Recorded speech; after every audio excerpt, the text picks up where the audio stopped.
गोर लगै छी सब मिथिलावासीके। हम अभी एगो शिव चर्चाके गीत सुनबऽ जाइ छी। यदि नीक लगत तऽ लाइक शेयर करब, बताएब। माया के दुनिया बसेला गुरु, तू त माया के दुनिया बसेला।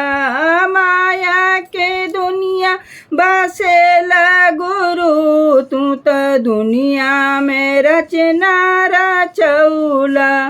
बीना बजा के मंदिर बनौला, बीना बजा के मंदिर बनौला। ओकरो में ताला लगौला गुरु, तू ओकरो में ताला लगौला गुरु।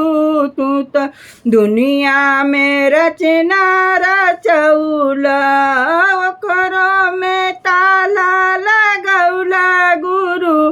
तू तो दुनिया में रचना रचौला। पहाड़ों पे जाके मंदिर बनौला, पहाड़ों पे जाके मंदिर बनौला।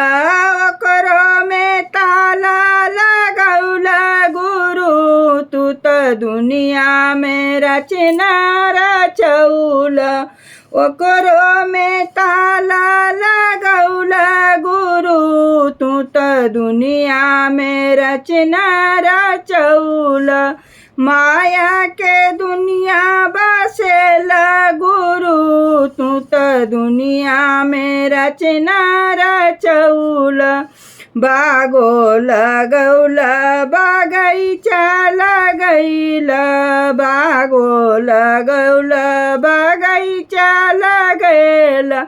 ओकरो में भंगिया बसैला गुरु, तू तो दुनिया में रचना रचौला। ओकरो में भंगिया लगेला गुरु, तू तो दुनिया में रचना रचौला। माया के दुनिया बसेला गुरु, तू तो दुनिया में रचना रचौला। बागो लगैला बगौचा लगैला, ओकरो में नगवा बसौला गुरु, तू तो दुनिया में रचना रचौला। बागो लगैला बगैचा लगैला, ओकरो में नगवा बसैला गुरु, तू तो दुनिया में रचना रचौला। माया के दुनिया बसैला गुरु, तू तो माया के दुनिया बसौला।